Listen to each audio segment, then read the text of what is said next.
Alright, so good morning. At masubukan natin si ALX, which is camera ni Alex. So ayun, at sinusubukan natin kung maganda ba ang feedback ng audio niya habang naka-close ang ating visor. Alright, so ayun, nandito tayo ngayon sa C5, and then papunta ako kasak na ang trabaho. So ngayong araw lang ito nasubukan kung okay ba yung audio. So ang kanyang setup pala nito sa kanyang resolution ay 1080p 30p fps. Are you crazy? Are you out of your mind? So ayan, ito yung setup natin at naka stabilization on. Right, so din ang kanyang audio at naka mic tayo, di ba? Ulitin pa ba natin? So ayun, at ngayon lang uli nakapag vlog sa aking channel. Nasira kasi yung aking dating cam, si O6 din, yung unang labas ni LX, yung is 9R. So ito ay S60.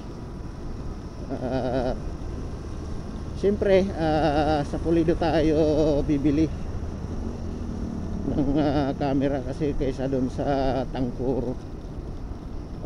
Although maganda naman ang feedback, kaya lang wala tayong tiwala at pag nasira hindi natin mapapaayos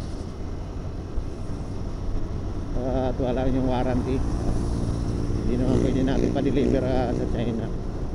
So yun, nandito na tayo sa Pilipinas, naigi kay Alex. Marami rin silang branch. So binili ko pala ito dito sa Imus at may Google Map naman sa kanilang page. Madali lang naman matuntun yan. So wala sila sa highway, sa looban sila, subdivision, kanilang store. At second time na ako nakapunta doon. At nagtanong din ako kung mayroon bang camera mic sa C9R.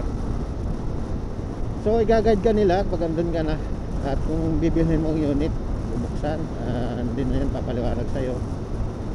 So since alam ko na yung camera, nagpaturo pa rin ako kung paano mga setup at magandang kuha, kasi nakikita naman natin sa page nila magandang kuha ang nilang promote. Ayan, at nagpaturo na rin tayo anong setup nila. Alright, so di ko natanong kung sino yung aking nakausap kahapon lang mismo, apps na ating So anyway, pagbili ko pala nito, yung battery ay tatlo yung battery pagbibili ka. So ang ginawa ko kasi sa battery, tatlo kasi battery, diba? Ayun, parang sinap ko yung battery na inoffer nila sa akin, 1380 yung mAh capacity niya.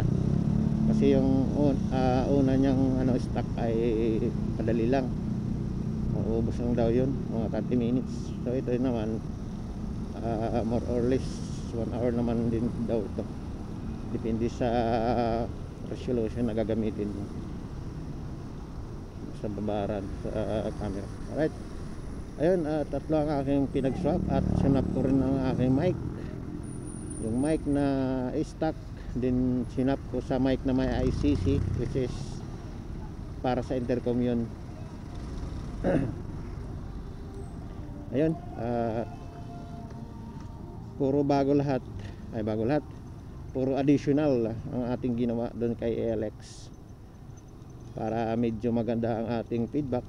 At ito na nga, at ginagamit ko ngayon, at naka external mic. At may intercom naman ako, isa na lang para mabili ko na yung OBR ko para sa aking pagmamaniho. at para sa ating pag MC taxi rider.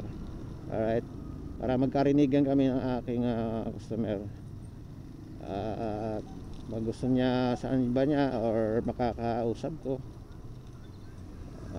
Yan ang ating purpose sa ating pagbili ng ating camera. At dagdag na for security sa ating pagbibiyahe, for safety na rin, sa lalo na kung panggabi tayo bibiyahe. At kahit paano meron tayong cam, at hindi naman tayo maging aware naman ng may balak sa atin na gawin sa atin na masama. Maigi na rin may ganitong setup na cam sa ating helmet.